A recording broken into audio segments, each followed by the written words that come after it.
Hi everyone, welcome to the Rare Record Room. This is where I'll show you some of the LPs in my record collection, give you a little background to the artists and their recordings, and provide some examples of the record company labels, and noting some important variations in text or differences between sleeves, that sort of thing. Record collecting has been a passion of mine for as long as I can remember. I hope you'll find these informative and useful, but ultimately enjoyable. With that in mind, let's get straight into the content. In this video, I'll be looking at some records from simply the most successful and influential band ever. I'm of course talking about the Fab Four, the Beatles.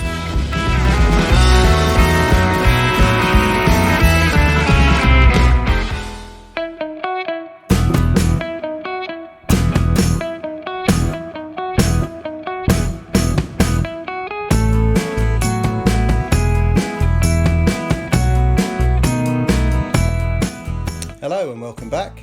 In today's instalment from the Rare Record Room, I'm revisiting the beat scene of the early 1960s. We'll be looking at the second American studio long player from the legendary British rock band The Beatles. Titled Meet The Beatles, this features 9 tracks taken from the original British counterpart LP With The Beatles, which was recorded at Abbey Road Studios in London between July and October 1963. This US version was released in mono and stereo on the 20th of January 1964, just 10 days after their first US LP introducing the Beatles.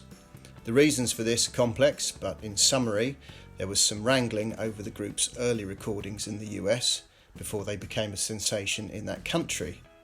EMI's US arm, Capitol Records, was lukewarm towards the band during 1963, so the Chicago rhythm and blues label Vee-Jay picked up the rights to 14 early Beatles tracks, effectively the UK Please Please Me LP, but their release was delayed due to financial matters. In the meantime, Capitol had succumbed to pressure from EMI to issue Beatles records in America, and they planned an all-out promotional campaign for their LP Meet The Beatles, being the earliest selections of tracks they could package. The Vee-Jay LP subsequently pipped the Capitol release by a matter of days. Likely due to the commercial weight of Capitol Records, their LP charted first and held the number 1 spot on the album charts for 11 weeks. But much to Vee-Jay's delight, Capitol's success dragged their LP high up the chart in its wake, sitting at number 2 behind Meet The Beatles for 9 weeks. Beatlemania had truly begun, and in fact the Capitol LP was released around this time in Canada under that title. To confuse matters, Capitol's Meet The Beatles was advertised as the first album by the Beatles on its front cover, which of course it wasn't. In another twist, Vee-Jay's introducing LP included 2 songs now owned by Capitol, and Vee-Jay were therefore presented with a restraining order, which they tried to circumvent in February '64 by reissuing their LP without the 2 contentious songs. The ruling was upheld, however, meaning all Vee-Jay releases would cease in October 1964 once its initial license expired. In the interim period, Vee-Jay rushed out a number of legitimate records which repackaged the same 14 tracks licensed to them. In total, Vee-Jay issued 4 LP albums, 4 singles and an EP record. During the time introducing the Beatles was officially available, it sold approximately 1.3 million copies. Be aware that since the LP was pulled, however, there have been a vast number of counterfeits, and these are all well documented across the internet. Capitol Records then acquired the Vee-Jay licensed songs, and in early 1965 effectively released their own version of introducing the Beatles, titled The Early Beatles. This carried the tagline 11 of their 1964 American hit recordings now on Capitol. It used the rear cover shot from the UK LP Beatles for Sale and contained every song previously appearing on the Vee-Jay Introducing the Beatles LP. I have 2 mono versions of Meet The Beatles, issued under the catalogue number T2047. Stereo copies features a letter S prefix. These are on the black label printed in silver with a rainbow trim. Both of these are the second pressing from 1964 to 66, signified by the ASCAP credit for every title except the opening track, I Want to Hold Your Hand, which has been assigned to BMI. The the earliest pressings omits these performing rights credits altogether. One of my copies has a pressing ring about 15mm from the outer edge, while the other does not, but instead has an inner ring about 30mm from the spindle hole.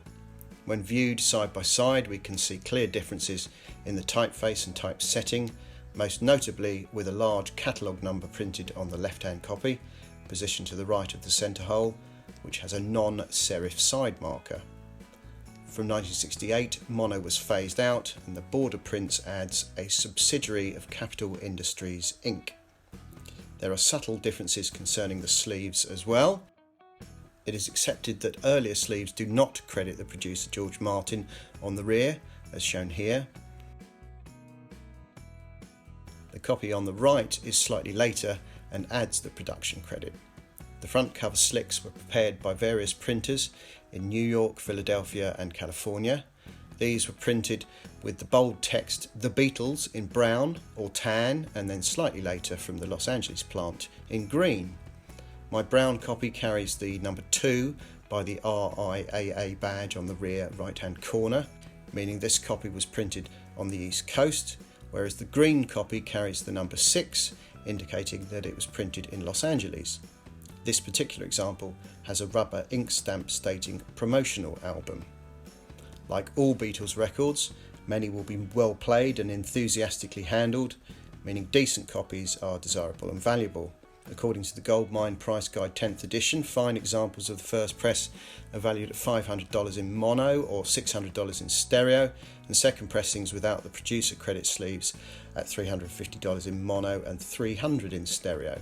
Pressings with brown text sleeves, adding the George Martin credit, are $200 to $300, and sleeves with green lettering are valued at $175 to $200. The 1968 stereo pressings on the Rainbow label are worth $80.